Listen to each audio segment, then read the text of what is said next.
The Captain's Log Radio with your host, Captain Jonathan Moss.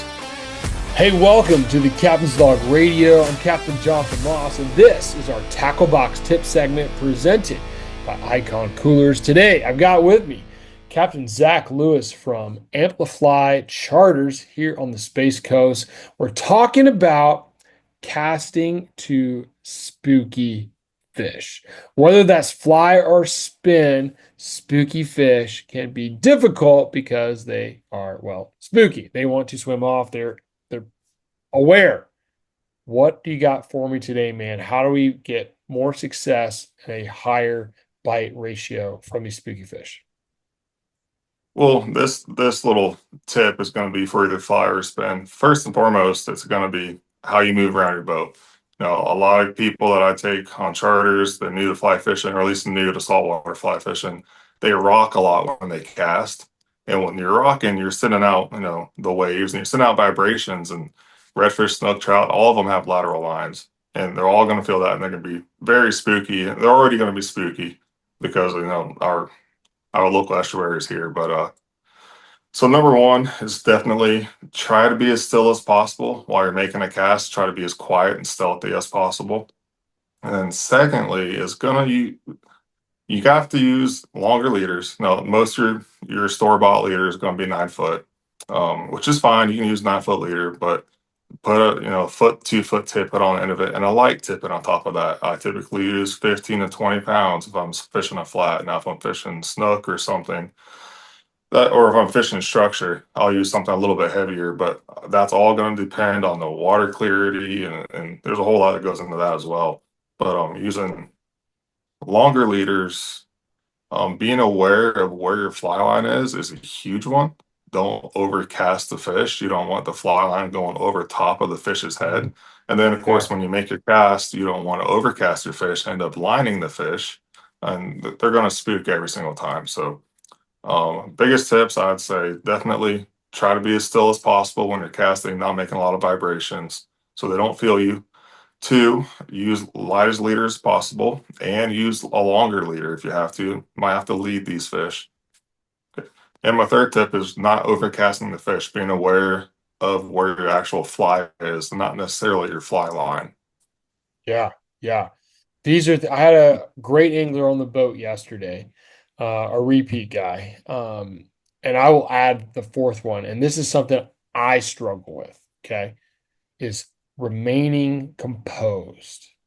All right. Absolutely. Because you get these opportunities, these fish, and if you don't relax, you're going to miss your shot.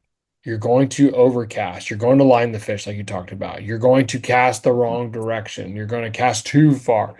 I try to tell people, think about a 2 foot square. I want to cast 2 feet beyond the fish and 2 feet in front of the fish. That way I can bring my fly to the fish, or I can bring my lure to the fish as they're moving forward. Because for us, I'm looking for fish tailing. Okay. So they got their face down. They're leaning down into the sand, into the mud, into the grass, trying to find a bait. So they're not paying attention. So if you put it, on top of them and you line them and hit them, they're going to freak out. If they're not, they're just laid up and you hit them, they're going to freak out. But if you put it a little bit beyond them and you're able to bring that fly or that lure to them, you have a much, much better chance.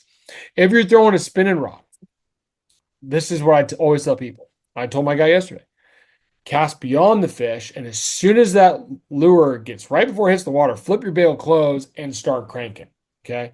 So that you can keep that lure on the surface, so you can bring that lure to the fish, and you know exactly where it is. You said that. You got to know where your fly is, and it's the same thing with the artificial lure. You got to know where your lure is, because if you bring it through the fish and hit the fish, they're freaking going to take off. They're going to spook really quick.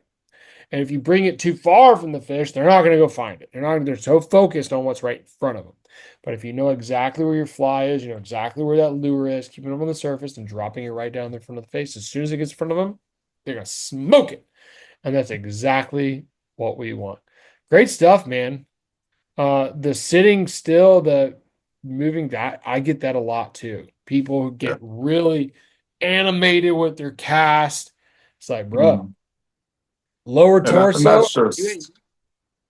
that's just inexperience. You know, most people aren't used to casting off of a skiff in skinny water with spooky fish. You know, so that's part of the game. But something else I actually want to talk about as well when you kind of brought it up with presenting the fly or presenting the lure as a being aware of the angle.